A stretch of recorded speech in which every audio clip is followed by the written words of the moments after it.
This channel does not promote any violent, harmful or illegal activities. All content provided by this channel is meant for an education purpose only. Bandel Katwa শাখায় down train চলাচল ব্যাহত। কুন্তিঘাট স্টেশনে ট্রেনের pantograph ভেঙে বিপত্তি। ব্যান্ডেল কাটোয়া শাখায় up লাইনেও অনিয়মিত train. অনেক স্টেশনে কাটোয়া হাওড়া কাটোয়া ব্যান্ডেল ট্রেন দাঁড়িয়ে চরম দুর্ভোগে নিত্যযাত্রীরা।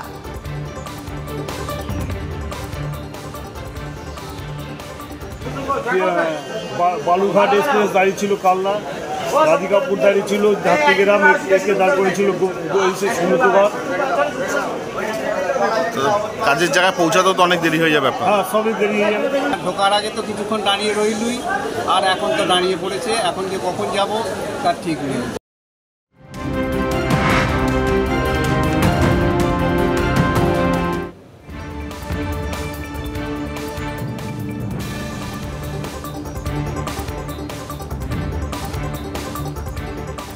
রেশন দুর্নীতি কাণ্ডে তল্লাশিতে নগদ টাকা ও হাওলা লেনদেনের চিরকুট উদ্ধার।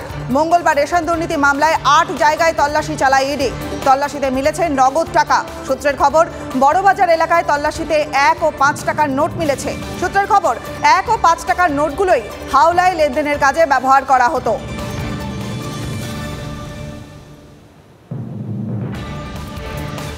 রেশন দুর্নীতি কাণ্ডে তল্লাশিতে নগদ টাকা ও হাওলার লেনদেনের চিরকুট উদ্ধার। মঙ্গলবার রেশন দুর্নীতি মামলায় 8 জায়গায় তল্লাশি চালালো ইডি। তল্লাশিতে মিলেছে নগদ টাকা। সূত্রের খবর, বড়বাজার এলাকায় তল্লাশিতে 1 টাকা ও 5 টাকার নোট মিলেছে।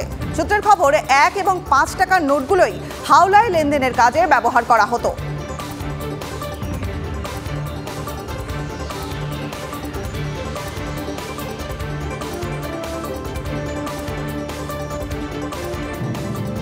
আরও একবার নজর রাখবো সেই একই খবরে। রেশন দুর্নীতি কাণ্ডে তল্লাশিতে নগদ টাকা এবং হাওলার লেনদেনের চিরকুট উদ্ধার হয়েছে। মঙ্গলবার রেশন দুর্নীতি মামলায় 8 জায়গায় তল্লাশি চালিয়েছে ইডি, আর তল্লাশিতে মিলেছে নগদ টাকা।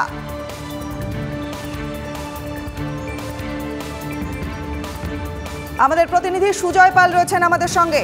তল্লাশিতে এই যে এত টাকা মিলেছে, 1 টাকা 5 টাকার নোট, সুজয় কি জানতে পারছো? দেখো, রেশন দুর্নীতি মামলায় গত পরশু যে তল্লাশি চলেছিল 6টি জায়গা, তার মধ্যে একটি জায়গায় অর্থাৎ পোস্টা এলাকায় তল্লাশিতে 5 লক্ষ টাকা উদ্ধার করেছে এনফোর্সমেন্ট ডিরেক্টরেট, এবং আরো একটি জায়গায় তল্লাশি চালিয়ে হাওয়ালা লেনদেন সংক্রান্ত প্রচুর নথি বা চিরকুট বাজেয়াপ্ত করা হয়েছে। এবং এই চিরকুটগুলি মূলত 1 টাকা এবং 5 টাকার নোট হিসেবেই ছিল বলে তদন্তকারীদের সূত্রে জানা যাচ্ছে। এবং এই যে বিশ্বজিৎ দাস, তার এই সংস্থা থেকে এই তল্লাশিতে মিলেছে, এবং তদন্তকারীরা বলছে যে রেশনের টাকা, রেশন দুর্নীতির টাকা, যে টাকা বিদেশে পাচার করা হচ্ছে, সেই টাকার হিসেবেই এই পাঠানোর জন্য এই চিরকুট ব্যবহার করা হতো। 1 টাকা এবং 5 টাকার নোট, সেই নোটগুলোকেই চিরকুট হিসেবে ব্যবহার করতো হাওলার কারবারিদের কাছে এই টাকা থাকে। ফলে তদন্তকারীরা মনে করছিলেন যে রেশন দুর্নীতির টাকায় বিশ্বজিৎ দাসের মাধ্যমে পাচার করা হয়েছে। তার সত্ত্বেও কিন্তু তারা বেশ কিছু তথ্য প্রমাণ তাদের হাতে তুলে এলো হাওলা লেনদেন সংক্রান্ত।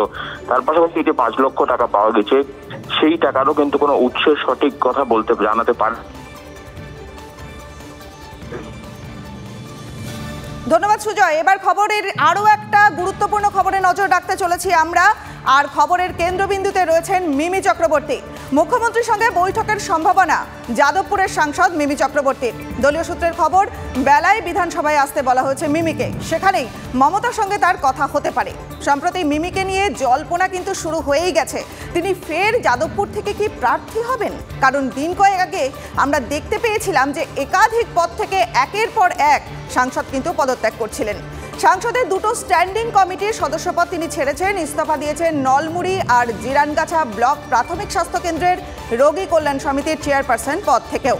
পরপর 2 দিন মিমির পদক্ষেপ রাজনীতি এবং যাদবপুর থেকে তার দূরত্ব বাড়ানোর জল্পনায় উস্কে দিচ্ছে।